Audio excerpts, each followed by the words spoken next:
She's not our problem anymore. I was on an operating table at Rhode Island Hospital. My chest was open. My heart was in a stranger's hands. That same afternoon, my sister Clara posted a brunch photo with my parents. Mimosas, white tablecloth, Federal Hill glowing behind them. Caption, "Living our best life." 47 likes. My mother left a heart. My father said nothing. I still don't know what hurts more, that he didn't know I was in surgery, or that he did. 5 years later, the three of them showed up on my porch in Burlington, Vermont. They weren't there to apologize. They were there because they needed something. And for the first time in my life, I was the one holding the power. What I did next shocked everyone, even me. But before I tell you how a hospital bed turned into a reckoning, and tell me where you're watching from, I read every comment. Now then, let me take you back 5 years to a Tuesday night in October, the night my heart stopped, in more ways than one. Back then, I was 28, living alone in a studio apartment in Providence, Rhode Island. 3rd floor, no elevator. The kind of building where you can hear your neighbor's alarm clock through the wall, and the hot water runs out before sunrise. I worked as a staff accountant at a small firm downtown. The salary was decent, enough for rent, groceries, minimum student loan payments, and my monthly cardiac medication, but never enough to build a cushion.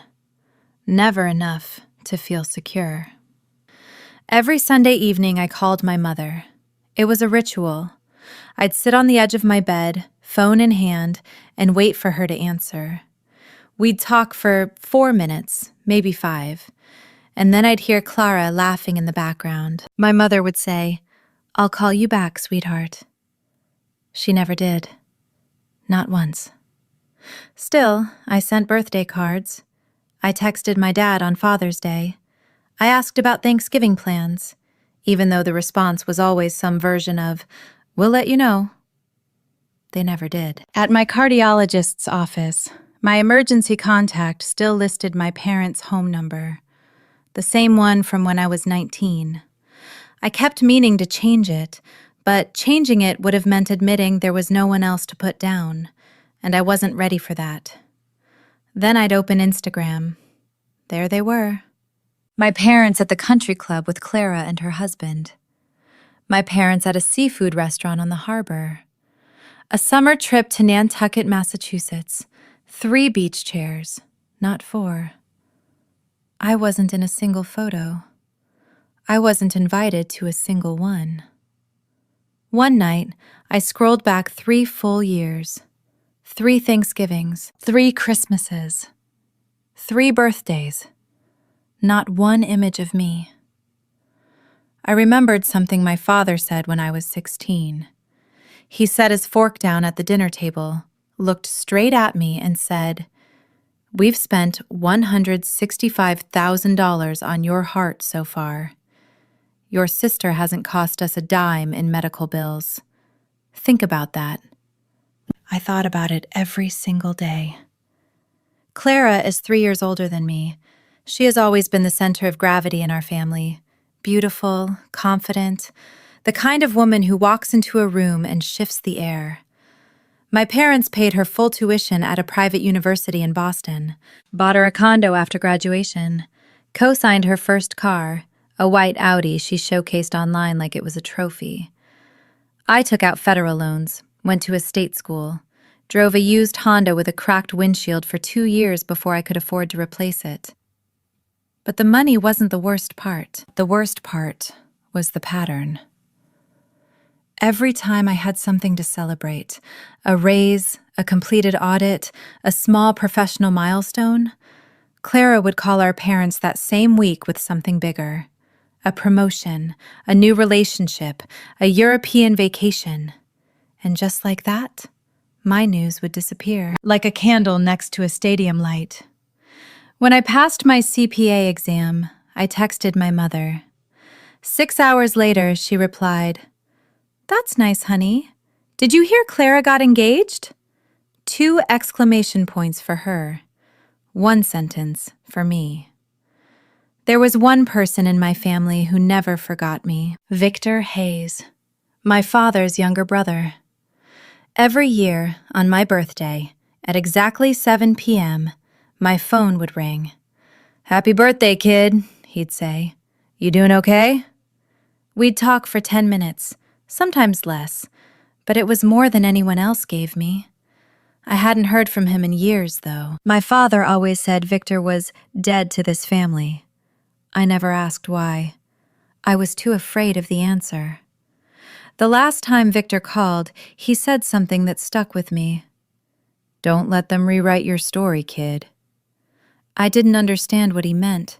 Not then. It happened on a Tuesday evening in October. I was at a grocery store in Providence, reaching for a carton of eggs on the second shelf, when the pain hit. It wasn't gradual. It wasn't subtle. It was a violent, blinding pressure behind my sternum, like someone had driven a fist straight through my ribs. My vision narrowed. The fluorescent lights above me smeared into one long, white line. I heard the eggs shatter on the tile before I realized I'd dropped them. Then my knees buckled. A stranger called 911. I remember the cold tile against my cheek, someone sliding a jacket under my head, and one very clear thought cutting through the chaos. Call my parents. The ambulance rushed me to Rhode Island Hospital. The ER physician used words I barely processed. Acute aortic dissection, emergency open heart surgery, complication of my congenital bicuspid valve. They needed to operate immediately. Under emergency protocol, they didn't need a signature to save my life. But if something went wrong, if they needed to make decisions about life support, they needed a family member, a healthcare proxy, anyone. A nurse in pale blue scrubs leaned over me.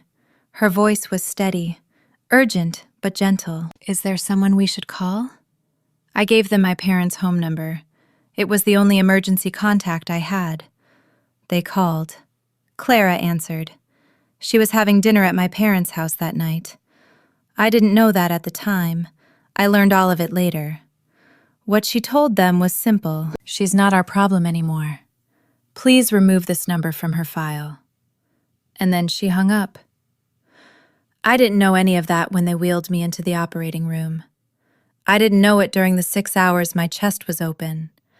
I didn't know it when the anesthesia finally wore off. I opened my eyes to a room filled with machines and silence. No flowers. No coat draped over a chair. No one holding my hand. Just a nurse sitting beside me. She had kind eyes and a name tag that read Emily Grant. She looked close to my age. Tucked into her lanyard was a small framed photo. An older man with silver hair standing in front of a half-finished house. I didn't think much of it then. "We called your family," she said softly. "They said they couldn't come." I closed my eyes. I didn't cry. I just lay there and wondered. They couldn't, or they wouldn't. I spent 2 weeks in the hospital. For the first 3 days, I couldn't sit up without help. The incision stretched from just below my collarbone down to my sternum. 18 staples held me together like a suitcase that had burst at the seams. I called my mother from my hospital bed. Voicemail. I called my father. Voicemail. I texted Clara 3 words. "I'm in the hospital." She saw it. The red receipt confirmed it. No response. On day 5, a woman from billing stopped by my room. She was kind. The numbers weren't. Total charges before insurance, $212,000. My employer-sponsored plan covered a portion, but the deductible and copay alone came to $41,800. I didn't have $41,800. I didn't have $4,800. On day 9, I received an email from my supervisor.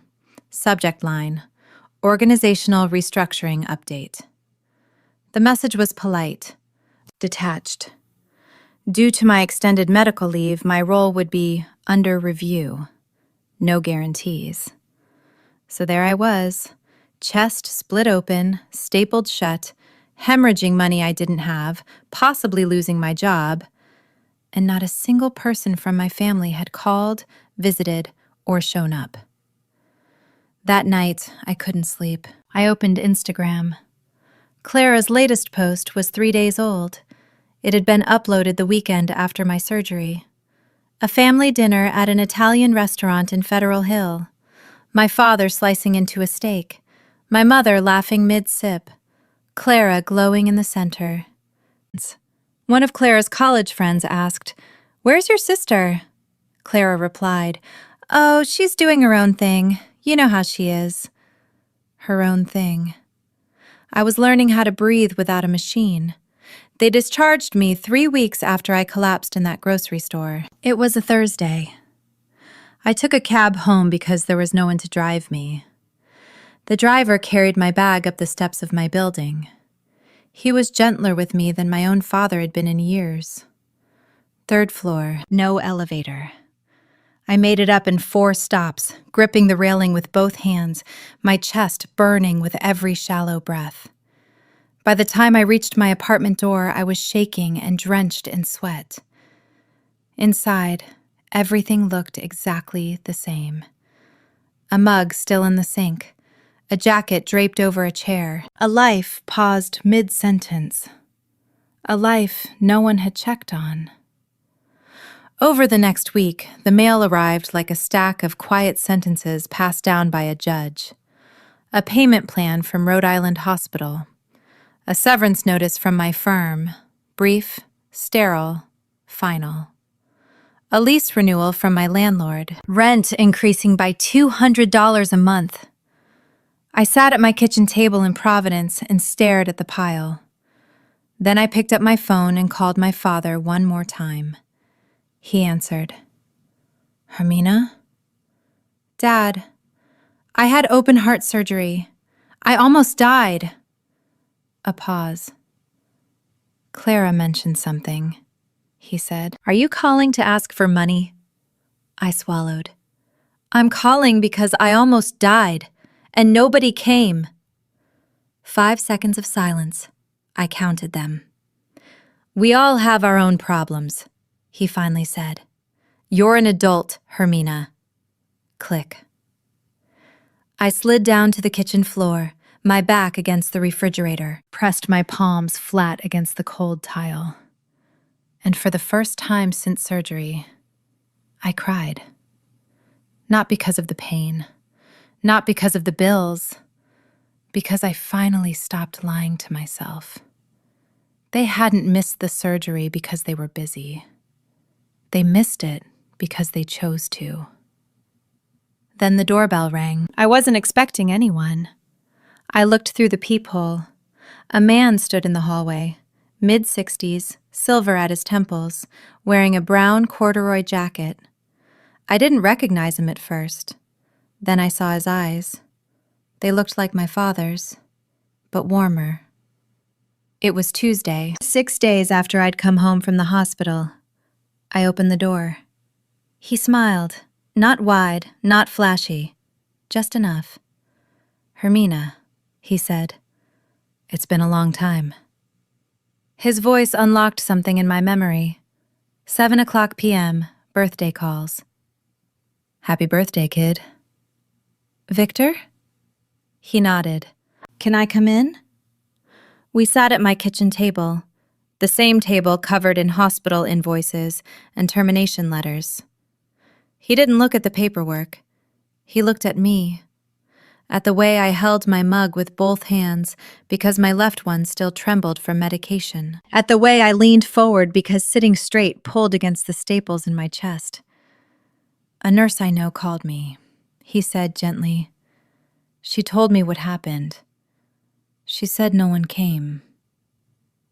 Emily. The photo on her lanyard.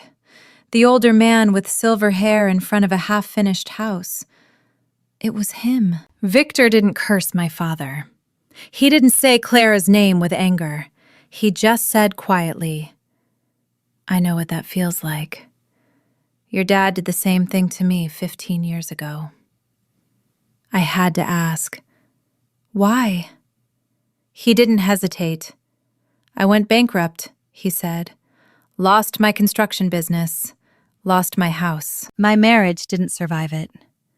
Your father told the whole family I was a failure, an embarrassment. Your mother went along with it. I haven't stepped inside their house since." I stared down at the table. The pattern was unmistakable. If you cost him something, if you faltered, you were erased. Victor placed his hand flat on the table. "I didn't come here to rehash the past, Hermina. I came because I have something for you." My pulse quickened. "What?" He shook his head. "Not today. You need to heal first. I'll come back Thursday." "Thursday," he repeated, and then he left. I stood at the window and watched him walk toward an older Ford pickup, clean, worn, practical. He didn't look back, but he came. He was the only one who came. 3 days later, I received a text from a college friend. "Hey, are you okay? I saw Clara's post." I hadn't checked Clara's Facebook since the hospital. I opened it. My hands went still. It was a long public post, 3 paragraphs, written in the careful, trembling voice of a concerned older sister. It breaks my heart to share this, but my younger sister has been struggling with personal issues and has chosen to distance herself from our family. We've reached out repeatedly, calls, texts, holiday invitations. She refuses. Please keep her in your prayers. Mental health matters. I read them all. You're such a loving sister. Some people push away the ones who care. Praying for you, Clara. You can't help someone who doesn't want help. Every comment felt like a nail. Every heart reaction felt like a lock clicking shut. Clara had rewritten the entire narrative. In her version, she was the patient, grieving sister. I was the unstable runaway who rejected a loving home. I wanted to type the truth. Post the $212,000 hospital bill. Upload screenshots of unanswered texts. Share the brunch photo from Federal Hill. My fingers hovered over the keyboard. Then I stopped. Because if I fought back publicly, I would look exactly the way she described me. Emotional, unstable, desperate for attention. She had built the trap perfectly. So I did the only thing I could. I didn't know what I was building. Maybe evidence, maybe protection, maybe proof for myself. Then words. "We love you no matter what, Clara." And then, "You've always been the strong one." The strong one, which made me, by default, the weak one, publicly, permanently. That night, I couldn't sleep. I sat on my bed with my laptop and opened every message thread I had with my family. 3 years of emails, texts, calendar invites. I laid them out chronologically, and suddenly, the pattern was so obvious I couldn't believe I'd missed it. 3 Thanksgivings ago, I emailed my mother asking about dinner plans. She replied, "Clara said you already had plans." I never did. 2 Christmases ago, I called my father to wish him a Merry Christmas. He said, "Clara told us you didn't want gifts this year." I had already mailed a package to their house. No one ever acknowledged it. 1 year before the surgery, I had emailed my parents an invitation to a small ceremony at my firm in Providence. I'd earned my CPA license. It wasn't flashy, no champagne, no spotlight, just a quiet milestone I'd worked years for. No one came. When I asked my mother about it later, she said, "We never received an invitation, sweetheart." I checked my sent folder. The email was there, delivered. 3 holidays, 3 lies, all routed through Clara. I didn't have hard proof yet, nothing you could submit in court, but the pattern was undeniable. Every time I reached out, Clara had already planted a different version of the story. Hermina's busy. Hermina doesn't feel well. Hermina doesn't want to come. Small distortions, harmless on their own, but stacked together, they built a wall. Brick by brick, my parents came to believe I was the one pulling away. Clara hadn't just ignored me during surgery. She'd been quietly deleting me for years. The surgery was simply the first time the consequences were visible. I closed my laptop and sat in the dark. And I remembered Victor's voice from years ago, steady and warm on my birthday. "Don't let them rewrite your story, kid." He knew. Even back then, he knew. I just hadn't been ready to hear it. The next morning, I called Clara. She answered on the 4th ring. "Well, this is unexpected," she said lightly. "I saw your Facebook post." "Which one?" she replied. "The one where you told everyone I distanced myself from the family?" A pause, then casual. "Well, didn't you?" "I was in surgery, Clara. You told the hospital I wasn't your problem." Her voice dropped, controlled, calculated. "I don't remember saying that." The hospital logged the call. 3 seconds of silence. I could hear her breathing. "You're being dramatic," she said, the way she always did when she wanted to shrink me. "Take the post down? Why?" "Because it's a lie." A soft laugh, the kind meant to make you feel small. "What are you going to do? Cry about it online? No one's going to believe you over me, Hermina. They never have." Click. I set the phone down. My hands were shaking, not from medication this time, from something sharper, anger. Not loud, not chaotic, clean, precise. I picked up my phone again and opened the Notes app. I wrote down the date, the time, every word she'd said as accurately as I could remember. Then I went back to the screenshots, the unanswered texts, the calendar invites. I organized them into folders. I wasn't building a lawsuit. I didn't have a strategy. I was doing what anyone does after years of being gaslit. I was making sure I could never be convinced I imagined it. 2 days passed. Then Thursday came. At exactly 10 a.m., the doorbell rang. Victor stood there, punctual, composed, this time holding a thick manila envelope under his arm. We sat at my kitchen table again, same chairs, same quiet. But this time, the envelope rested between us like a third presence in the room. He didn't open it right away. Instead, he talked. "After your father cut me off," he began, "I lost everything. My construction company, my house, my marriage." He said it the way someone might describe a long winter. No bitterness, no drama. "I lived in a roadside motel off I-89 for 4 months. Then he found a property. A run-down house just outside Burlington, Vermont. Roof leaking, porch sagging, pipes freezing every winter. I bought it for almost nothing, fixed it myself, took 8 months, sold it for triple." He leaned back slightly. "Then I did it again, and again. 10 years later, he owned multiple properties. No investors, no partners, just his truck and relentless discipline." I watched his hands as he spoke. Rough hands, builder's hands, nothing like my father's. "I never had kids," he said, "but I watched from a distance. I saw how your father treated you, same way he treated me. He met my eyes. If you cost him something, you became the problem."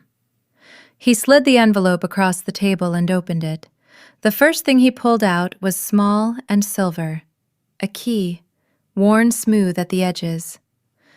"This is for a house," he said. 3 bedrooms, a porch, just under an acre of land outside Burlington. "It's yours." I stared at it. "What do you mean it's mine?"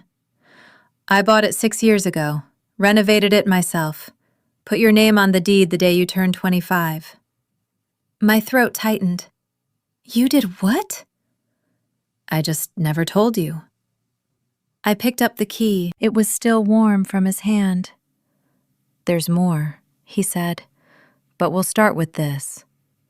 He reached back into the envelope and pulled out 2 folded sheets of paper, handwritten in blue ink.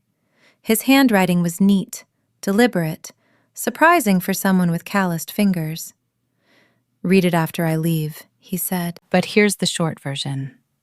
He'd been watching, not in a dramatic way, in the quiet way someone watches when they know they can't interfere yet. Victor had been paying attention for years. He followed my social media quietly. He saw Clara's posts. He noticed who stood in the photos and who didn't. Through Emily Grant, the nurse from Rhode Island Hospital, who turned out to be the daughter of one of Victor's old high school friends, he kept a loose thread tied to my life. Not intrusive, just aware. He also knew something I didn't. My father had removed me from the family's estate plan. Victor heard it through cousins who still spoke to both sides. He knew Clara had encouraged it. Quietly, strategically. So he made a decision. Every property he owned, every account he had built from the ground up, all of it would go to me. Not someday. Now. He'd structured it years earlier through an irrevocable living trust. His attorney, Diane Whitaker, had drafted everything carefully. Victor slid another set of documents across the table, thick pages of legal language. Diane Whitaker was listed as the independent trustee. She had full authority to manage the properties and financial accounts until the terms transferred control to me.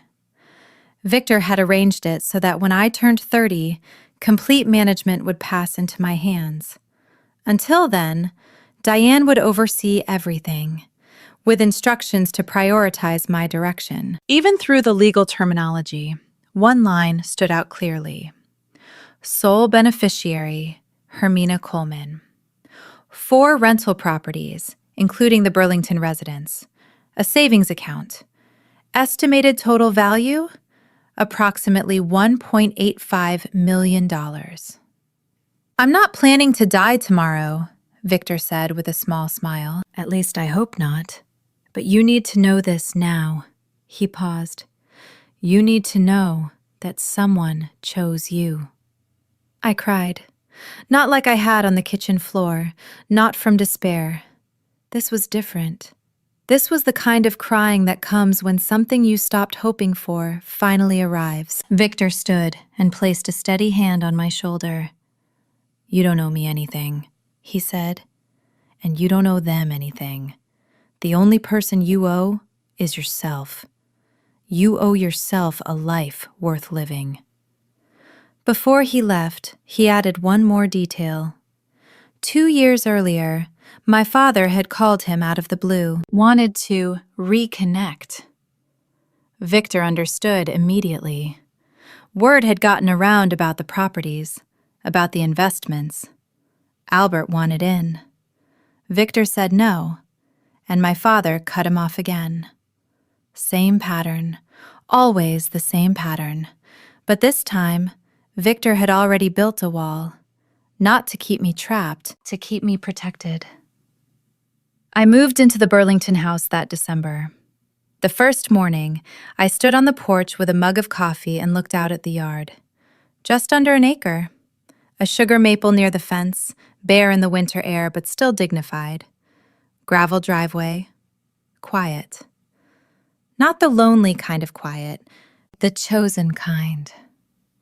I began physical therapy twice a week in South Burlington. On the days between sessions, I walked around the neighborhood, short distances at first, then longer ones. My body healed cautiously, as if testing whether I deserved its trust again. I also started seeing a therapist, Dr. Samuel Reed, who specialized in family estrangement. In our first session, he used words I'd never heard applied to my life before: emotional parentification, scapegoat dynamics, covert favoritism. He said them clinically. And for the first time, my childhood had structure, a framework, a name. I took on freelance accounting work at first, then secured a staff position at a small firm in Burlington. The commute was 8 minutes. My office had a window overlooking a line of birch trees. My supervisor evaluated my performance, not my cost. I stopped calling my family. I didn't block anyone. I didn't send dramatic messages. I simply stopped reaching out. And no one reached back. No birthday calls, no Thanksgiving texts, no Christmas card. The silence confirmed what Dr. Reed had already helped me understand. I kept every screenshot, every email, every record, not for revenge, for clarity. "Document it for yourself," Dr. Reed said, "so no one can convince you it didn't happen." 4 years passed. I built a life that was steady, quiet, mine. Then, one morning in March, my phone rang. Emily. Her voice was different, tight, measured. "Hermina, your uncle is in the hospital." She paused. "And your father just arrived asking about his estate." I drove to the hospital in under 40 minutes. My hands were steady on the steering wheel. My chest was not. Victor had suffered a minor stroke. He was stable, awake, alert, just tired. The doctor said Victor was expected to recover fully with rest and medication. But under those harsh fluorescent hospital lights, he looked smaller, thinner, fragile in a way I had never seen before. And that scared me more than anything. His room was on the 3rd floor, but before I reached the door, I saw him. Charcoal suit, silver watch, standing straight like he owned the building.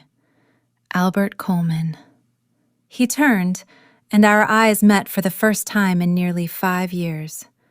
He didn't say, "How are you?" He didn't say, "You look good." He didn't say, "I'm sorry about your surgery." He said, "What are you doing here?" "He's my uncle," I replied. "He's your brother." "He hasn't been my brother in 15 years, he shot back. His jaw tightened, just slightly, a flicker around his eyes. Then the mask slid back into place. I'd watched him do this my entire life. He softened his tone, not out of warmth, but calculation. "Look," he said, lowering his voice, "we've had our differences, but family is family. I just want to make sure Victor is taken care of." Same suit, same posture, same man who hung up after 47 seconds when his daughter told him she had almost died. "That's very thoughtful of you," I said. He blinked, unsure whether I meant it. I didn't. Later, Emily told me what he had asked at the nurse's station before I arrived. He hadn't asked about Victor's condition. He asked about next of kin, power of attorney, decision-making authority. He wasn't there for Victor. He was there for what Victor owned. The next day, I returned at noon. The hallway outside Victor's room felt like a stage. Albert was there, Frances was there, and Clara stood near the window, arms crossed, scanning the corridor like she was assessing a property. She looked different. Thinner, more makeup than I remembered, layered heavily around her eyes. Her clothes were still stylish, but the labels weren't designer anymore. The handbag was faux leather. One shoe had a scuff she hadn't bothered to hide. She saw me first. "Oh my God, Hermina!" she said loudly, rushing toward me with open arms. "We've been so worried about you!" Her voice carried down the hallway. She hugged me. I stood still. I didn't hug her back. I didn't pull away. I just waited until she let go. Frances stepped forward next. "Hermina, honey, we've missed you." Her voice wavered, not from emotion, from need. Inside the room, Victor was asleep. Albert didn't waste time. He stood at the foot of the bed and spoke in a low, businesslike tone, as if Victor were a board meeting waiting to begin. "We need to discuss Victor's situation. He's not well. Someone needs to manage his affairs, his properties, his accounts." He turned to me. "You've been visiting him. Has he mentioned anything about his finances?" I held his gaze. "Why do you ask?" "He's my brother. I have a right to know." I let the silence stretch. "Then you should speak to his attorney." His expression tightened. In the corner of the room, Clara casually reached toward a document on the bedside table, pretending to straighten it, and snapped a quick photo with her phone. It was just the hospital dinner menu, but I saw her do it. She didn't see me watching. 10 feet from the nurse's station, Albert followed me into the hallway. Clara stayed 2 steps behind him. Frances lingered near the doorway, hands clasped, saying nothing, as always. Albert raised his voice just enough to carry. "I don't know what you've been telling Victor," he said, "but taking advantage of a sick old man is not something I will tolerate." 2 nurses looked up. A man in scrubs paused mid-step. A visitor across the hall leaned into the doorway. Right on cue, Clara added, "She's always been like this, manipulative, playing the victim to get what she wants." Public accusations land differently. They feel like concrete poured around your feet. You freeze. You can't respond fast enough. And by the time you do, the jury of strangers has already begun forming its opinion. I looked at my mother. Frances stared at the floor. She said nothing. Of course she didn't. I turned back to Albert. My voice came out quieter than his, steadier. "I haven't asked Uncle Victor for anything," I said. "He came to me, and you know exactly why." Albert stepped half a pace closer. "We'll see about that," he replied. "I'm calling a lawyer." "Oh, you should," I said. Then I turned and walked toward the elevator. I pressed the button. The doors slid open. I stepped inside. They closed. And only then, when no one could see me, did my hands start to shake. In the parking lot, I sat in my car and called Diane Whitaker, Victor's attorney. "Diane," I said, trying to steady my voice. "They're going to challenge the trust. What do we do?" "We don't do anything," she replied. Her voice was calm, level, like still water. "The trust is irrevocable, Hermina. They can't touch it." Then she paused. "But if they decide to make a scene, I have something that may help." Victor asked me to hold on to it. I met Diane the following afternoon at her office on Church Street in Burlington. It was a small firm. Warm wood paneling, tall bookcases lined with leather-bound volumes, the faint scent of paper and fresh coffee. Diane was in her early 50s, silver streaks in her dark hair pinned neatly back, wire-rimmed glasses. She spoke the way experienced attorneys do, precise, measured, without unnecessary words. "Your father has called this office twice this week," she said, folding her hands on the desk. "Both times asking about Victor's estate plan. I declined to discuss it. Attorney-client privilege."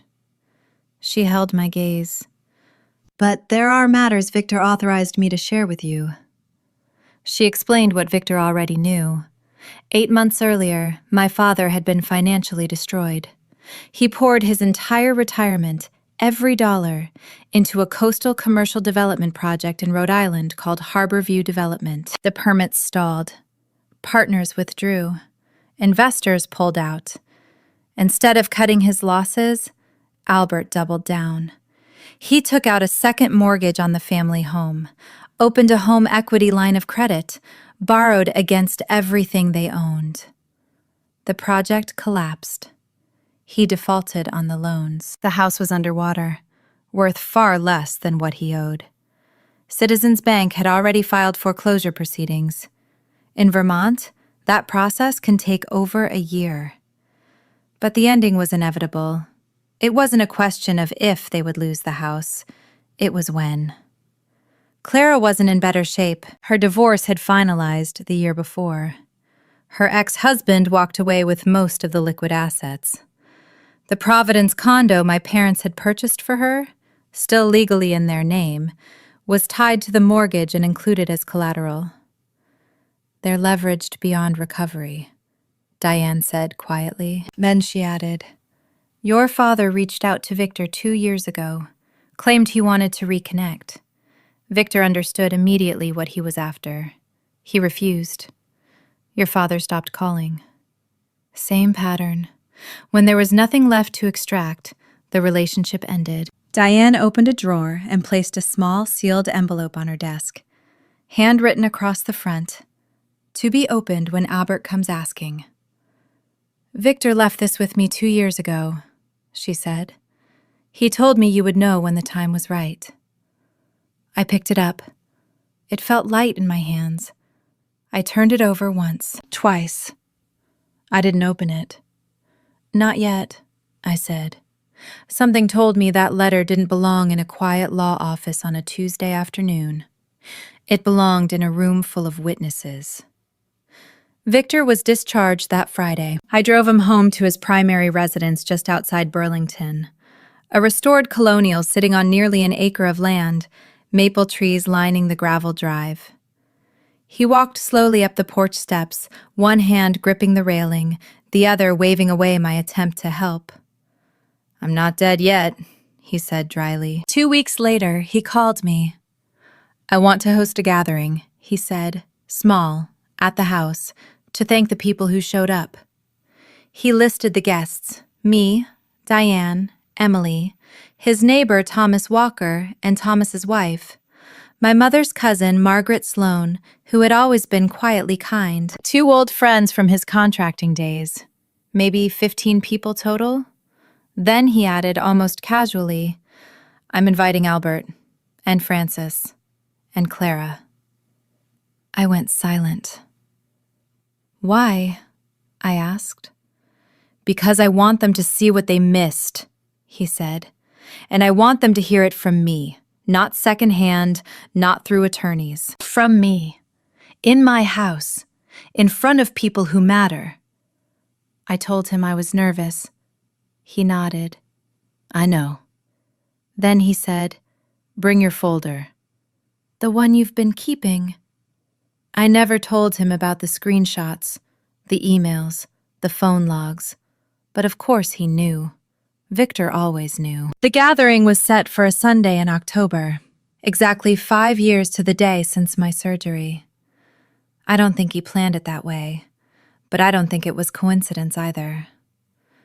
The house looked beautiful that afternoon. Warm light spilled from the windows that evening, glowing against the October air. The maples lining the driveway had turned deep gold and burnished copper. A long table had been set up on the covered porch, though when the wind picked up, we moved everything inside. Albert arrived first. He wore a suit, out of habit, I assumed, but it hung looser on him than it should have. He had lost weight. The fabric pulled slightly at the shoulders. Frances walked 1 step behind him, clutching her purse with both hands like she needed something solid to hold. Clara came last, sunglasses on, even indoors. She kept them on for nearly 20 minutes. Before Albert even said hello, I noticed what he was doing. He walked slowly through the house, touching the door frames, examining the built-in shelves. letting his gaze travel along the crown molding and window casings. He wasn't admiring the craftsmanship. He was calculating the value. After dinner, roast chicken, cornbread, and a salad Emily insisted on making, everyone moved into the living room. The fireplace was lit. Thomas and his wife took the love seat. Margaret Sloane sat near the window. Emily stood quietly by the mantel with a glass of water. Diane Whitaker sat upright in a straight-backed chair near the bookshelf, her leather portfolio resting on her lap. Victor sat in his wing-back chair near the fire, smaller than he once was. The stroke had taken some of his weight, but not his presence. Albert was the one who began. He waited until the small talk thinned out, then leaned forward in his armchair, fingers laced, tone casual, almost friendly. "Victor, I've been thinking. None of us are getting younger." He let out a practiced laugh. "Have you given any serious thought to estate planning? I mean, real planning? Family should take care of family." Victor didn't answer immediately. He simply looked at him, steady, clear, missing nothing. "I have," he said at last. "Actually, that's part of why I invited everyone here today." I watched Albert's face shift. The tension around his jaw eased. Hope flickered. He thought he had won. Clara leaned forward. "Uncle Victor, you know we always take such good care of everything," she said, pressing a hand over her heart. "We're family." The word family sounded different in her mouth, like currency. Victor let the silence stretch. 3 full seconds. Then he looked at me. I met his eyes. He raised one eyebrow, barely noticeable. I gave him a small nod. He turned to Diane. "Diane, would you mind?" Diane stood. She opened her portfolio and removed a single document. In a voice that had likely read thousands of contracts without hesitation, she said, "Mr. Victor Hayes established an irrevocable living trust 4 years ago. The trust holds 4 properties and a financial account. The sole beneficiary is Hermina Coleman." No one moved. Albert blinked twice. The fire cracked in the hearth. Somewhere in the kitchen, a timer beeped for no reason at all. Albert stood so quickly his chair scraped against the hardwood. "This is ridiculous," he snapped. "You can't just—" He pointed at me, then at Victor. "She's been manipulating you, visiting you, filling your head with things." "Sit down, Albert." Victor didn't raise his voice. He didn't need to. The authority in it was earned. Albert sat. Victor leaned forward slightly. "I created this trust before Hermina even knew I was back in her life," he said. "Before she visited me, before the stroke. I did it because I watched you throw away your own daughter." Clara's voice cut in sharply from the corner. "Uncle Victor, Hermina has always had a way of making people feel sorry for her." Victor turned toward her. His tone didn't change, but something behind his eyes did. "I know exactly what you told the hospital," he said. "She's not our problem anymore. Those were your words." The color drained from Clara's face, not slowly, all at once. She looked to Albert, then to Frances, waiting for someone to rescue her. Frances stared at the floor. Albert's jaw locked tight. Margaret Sloane set her teacup down carefully. "What hospital?" she asked. "What happened?" And that was it. That was the crack. Emily stepped forward from the mantel. She introduced herself calmly. A cardiac nurse at Rhode Island Hospital. She described the night of my surgery, the emergency call, the response, the log entry. Thomas's wife covered her mouth. Margaret's hand pressed against her chest. Thomas shook his head slowly, eyes fixed on Albert. No one was looking at me with pity. They were looking at my family with recognition and understanding. And that, somehow, was worse. I hadn't planned to stand up, but I did. I was 33 years old. I had spent 5 years rebuilding a life from the wreckage they left behind. The room shifted toward me. 15 faces. Some I had known my entire life. Some I had only just met. All of them waiting. I didn't raise my voice. I didn't cry. I spoke the way Dr. Reed had taught me, with facts, not volume. 5 years ago, I began. I had emergency open heart surgery at Rhode Island Hospital. The hospital called our parents. Clara answered. She told them I wasn't their problem. No one moved. Then she posted a brunch photo.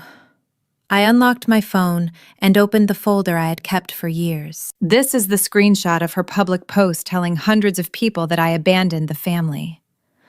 I held the screen up. This is her comment. "Oh, she's doing her own thing. You know how she is." I scrolled. Posted 3 days after I woke up from open heart surgery. I opened another file. This is the hospital record. It states, family contacted, declined to respond. Emergency contact unavailable. Surgery proceeded under implied consent. No designated healthcare proxy present during post-operative recovery. The words sounded clinical, cold, true. I looked at my father. "Dad, I called you after. I told you I almost died. You asked if I was calling for money. Then you hung up." I paused. 47 seconds. I have the call log. Albert opened his mouth, closed it, opened it again. "That's not... I didn't... Would you like the exact date and duration?" I asked. He went quiet. Frances began to cry, not loudly. Small, contained sobs, her hand covering her mouth. Albert told her to stop. She didn't. Clara stared at the rug as if it might offer instructions. Margaret Sloane broke the silence.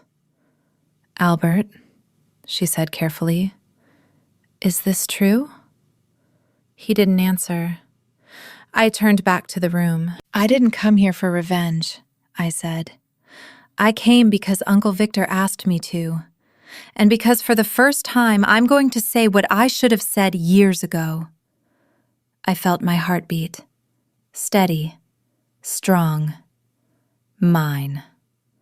I am not your burden. I was never your burden. And from this moment on, I am not your fallback plan either. The room stayed quiet long enough for the fire to pop twice. Then Albert pivoted. I'd seen this before. The shift from authority to appeal. Smooth. Deliberate. He uncrossed his arms, relaxed his shoulders, looked at me with something that almost resembled tenderness. "Hermina, listen. We've had a difficult year. A very difficult year. The bank is foreclosing. We're losing the house. We have nowhere to go." He let that hang in the air. "You have multiple properties now. Surely you can let your own parents stay in one, just temporarily, until we get back on our feet." Clara recovered quickly. She straightened in her seat, smoothed her hair, and said, "This is your chance to be the bigger person." I looked at her. 5 seconds. I counted them the way I had once counted silence on the phone. "The bigger person," I repeated. "You mean the person you told the hospital wasn't your problem?" Her composure cracked just slightly at the edges. I was stressed. I didn't mean..." "You posted a brunch selfie that afternoon," I said evenly. "Captioned, 'Living our best life.' That's not stress. That's celebration." Albert cut in sharply. "Enough about the past. We need help now." I turned to him slowly. The way you turn toward something you've been avoiding your entire life. "You needed me to be your daughter when I was in surgery," I said. "You chose not to show up. I needed you to be my father when I called. You chose not to be. I let the silence fill the room. Now, you need something from me. I took a breath. And for the first time, I get to choose. I reached into my bag and pulled out the small envelope Diane had given me, the one with Victor's handwriting across the front, to be opened when Albert comes asking. Uncle Victor gave me this 2 years ago, I said. He told me to open it when you came asking for help. Victor, seated in his wingback chair, gave a single nod. I broke the seal. 2 sheets of paper, folded once, blue ink, the same careful handwriting. I read it aloud. No performance, no dramatics, just words. Dear Hermina, if you're reading this, it means Albert has run out of money and come looking for mine. I want you to know you don't owe him anything. He made his choice the night he let you wake up alone in that hospital room. But I also want you to remember this. Cruelty is a choice, and so is mercy. Whatever you decide, I will respect it. You've earned the right to choose for yourself. That's all I ever wanted for you. Victor. I lowered the letter. Margaret wiped her eyes with the back of her hand. Thomas's wife held onto his arm. Emily stood by the fireplace, still and composed, her eyes bright but unreadable. Albert stared down at his hands, spread flat against his knees. Albert said nothing. For perhaps the first time in my memory, he had no argument, no angle, no counteroffer. Then Frances spoke, soft, fractured. Hermina, I'm sorry. I should have come to the hospital. I knew. Clara told me it wasn't serious, but I should have checked. I should have come. The room seemed to inhale. She knew. She had always known. She hadn't been deceived. She had been given a convenient excuse, and she had accepted it. Somehow that felt worse. I folded Victor's letter carefully and slipped it back into the envelope.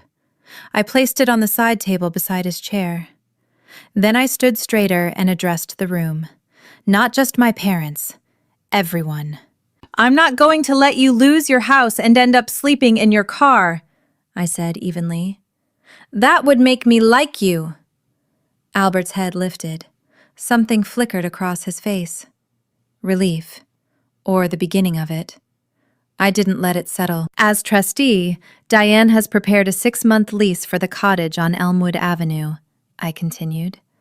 One of Uncle Victor's properties. It's modest but well-maintained, market-rate rent. The first 2 months can be deferred if necessary. Diane opened her portfolio and placed a neat stack of papers on the coffee table between us. Albert stared at the documents. A lease, he said. You're going to charge your own parents' rent? You charged me for being alive, I replied.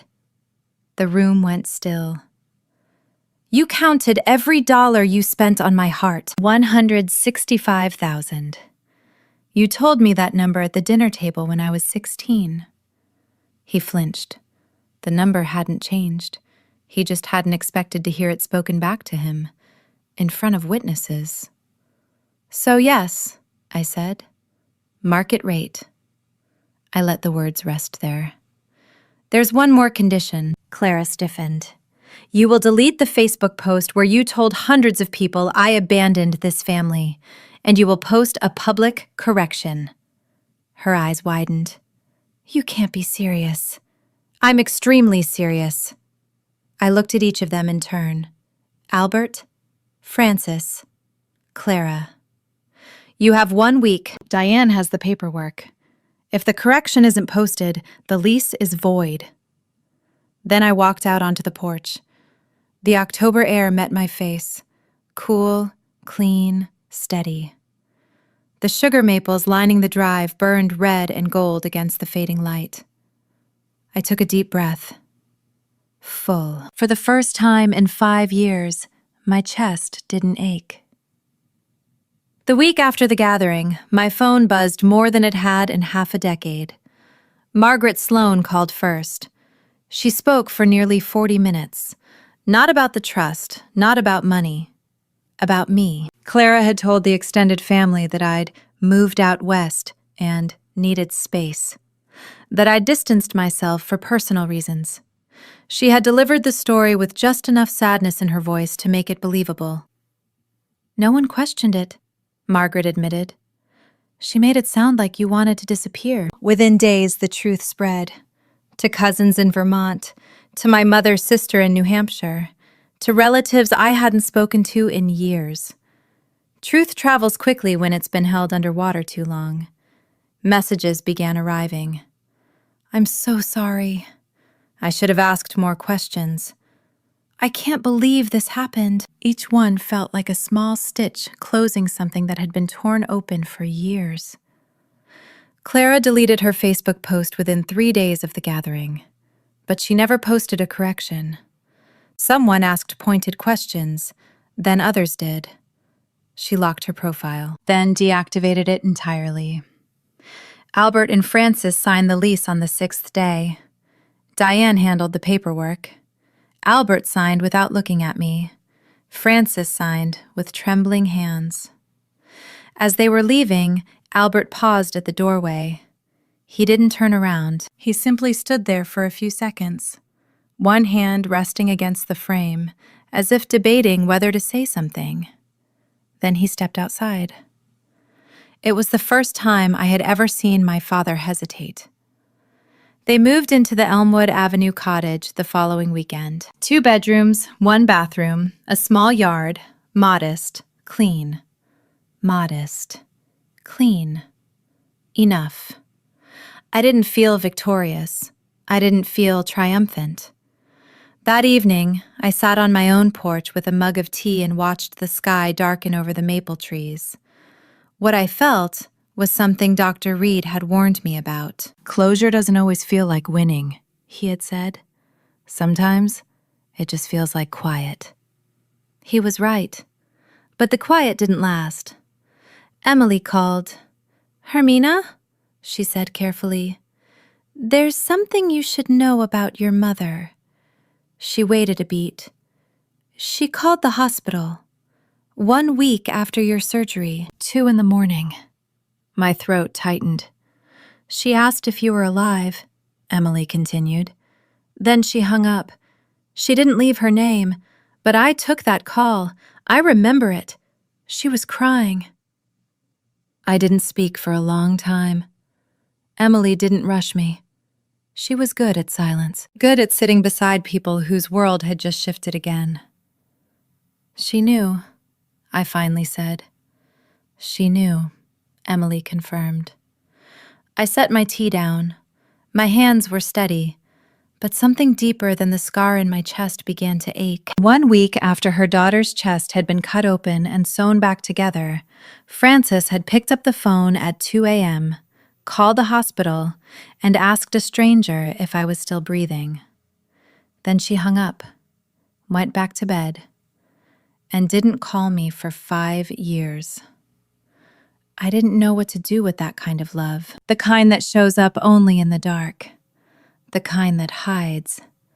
Dr. Reed called it the most common form of complicity, not hatred, not indifference, cowardice dressed up as loyalty. A month after the gathering, Clara called. I almost didn't answer, but it was late, nearly 10 o'clock. Clara never called late. Her voice was different, flat, no sweetness, no performance. I took the post down, she said. I know, I replied. You didn't post a correction. I can't, she said quickly.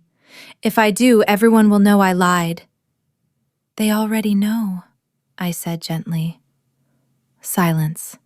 I could hear her breathing, uneven, frayed. I don't know when I became this person, she whispered. I waited. She didn't add anything else. I can't answer that for you, I said. But you might want to talk to someone who can. She hung up without saying goodbye. In the weeks that followed, Margaret filled in the rest. Clara had lost most of her friends after the divorce. Now, with the family knowing the truth, she had lost her last audience. She was living in the Elmwood Avenue cottage with our parents. 3 adults, 2 bedrooms, in a house that belonged to the sister they once discarded. That night, I wrote one line in my journal. Not for anyone else. For me. I didn't enjoy her pain, but I won't pretend it wasn't fair. 3 months after the gathering, Albert came to my door. Wednesday afternoon. No call, no warning. I saw him through the window before I heard the knock. Standing on my porch in a wool coat too thin for November, hands in his pockets. I opened the door. He looked different. Not just older, smaller. The suits were gone. He wore a flannel shirt and worn khakis. His shoes were scuffed. His eyes were red, but dry. He didn't ask to come inside. He stayed on the porch. "The surgery," he began. "Your heart surgery." I waited. "I knew," he said. "Clara told me the hospital called. I told her to handle it. I didn't ask what she said." "Why?" I asked. He looked past me at the sugar maple in the yard, its branches bare now. "Because I was ashamed," he said. "Ashamed of how much your medical bills cost. Ashamed of what it said about me as a provider. Every time you got sick, it reminded me I couldn't fix everything." His jaw tightened. "And I punished you for it." The wind moved through the yard. Somewhere down the street, a dog barked. I didn't step forward. I didn't close the door. I just listened. "I'm not asking you to forgive me," he said quietly. "I know I don't deserve that." "You're right," I said. "You don't." He nodded slowly, the way a man nods when he's heard the truth, and it weighs exactly what he expected it to. He turned and took 2 steps down the porch stairs. "Dad?" He stopped, turned back. "Pay your rent on time." Something crossed his face, not quite a smile, not quite relief, something closer to recognition that this, even this, was more grace than he had earned. He nodded once. Then he walked to his car and drove away. A year passed, then another. The world didn't transform overnight. It shifted gradually, the way soil settles after a storm. I'm 33 now. I still live in the Burlington house. Last spring, I repainted the porch a pale gray that catches the morning light. There's a garden bed along the south fence, herbs, tomatoes, a few stubborn sunflowers that refuse to follow instructions. A cat named Buckley showed up one February and never left. I work as a senior accountant at a small firm in town. The partners know my name. My desk faces a row of birch trees that turn gold in the fall. I'm not wealthy. I drive a 10-year-old Subaru. I pack my lunch most days. But every bill is paid, every payment is mine, and no one counts what I cost. My health is steady. I see my cardiologist twice a year. I take my medication every morning with a glass of water on the porch. The scar on my chest has faded into a thin silver line. I used to hide it. I don't anymore. Emily is one of my closest friends now. She drives up from Providence every other weekend. We attempt complicated recipes and fail spectacularly. We laugh anyway. Margaret calls on Sundays. Real calls, not 4-minute placeholders. And Victor comes for dinner every Sunday evening. He brings the food because, in his words, my cooking remains a safety hazard. We eat at the kitchen table. He tells stories. Sometimes we sit in silence. And that's fine too. My parents still live in the Elmwood Avenue cottage. The rent arrives on the 1st of every month. Albert nods if we pass each other at the grocery store. Francis sent a handwritten Christmas card last year. No emoji, just a simple sentence. Thinking of you. Clara started therapy. I know because Margaret told me. She hasn't called. I haven't reached out. We're not a Hallmark family. I don't think we ever will be. But we are honest now. And honestly, that's more than I ever had. If you're listening to this and some part of it sounds familiar, if someone in your family made you feel like an expense instead of a person, if someone rewrote the story so you became the villain, I want you to hear this. You don't have to wait for them to apologize. You don't have to wait for them to change. You only have to decide that the version of you they created isn't the one you're going to live by. I didn't get revenge. I know that word gets thrown around in stories like this, but that's not what happened. What I got was clarity, and clarity is better than revenge. Revenge burns hot and fades. Clarity stays. It becomes the ground beneath your feet. The hardest part wasn't the surgery. It wasn't the hospital bills. It wasn't even the silence. The hardest part was the morning I stopped calling. I was sitting on my bed, my mother's number on my screen, my thumb hovering over the call button, and I set the phone down. That was the moment. Not the trust, not the gathering. That quiet, ordinary morning when I stopped reaching for people who had already let go. That was when my life began. Victor once told me something I think about almost every day. We were sitting on his porch, watching the light drain out of the sky, and he said, "You don't owe anyone your suffering." I used to believe love meant endurance, that if I were patient enough, kind enough, quiet enough, they would eventually see me. They didn't. And the waiting nearly killed me. Literally. So I stopped waiting. I didn't slam the door shut. I didn't lock it.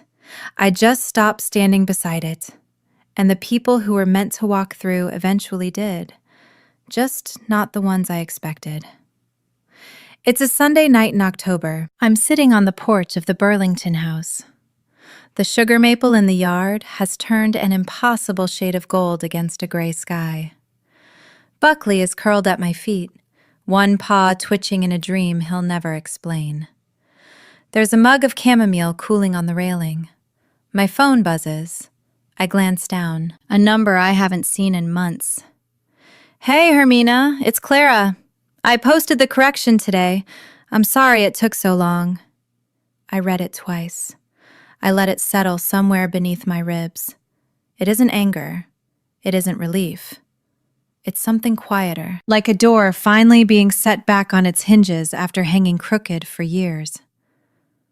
I turn the phone face down on the armrest, not because I'm ignoring it, but because I'll answer when I'm ready.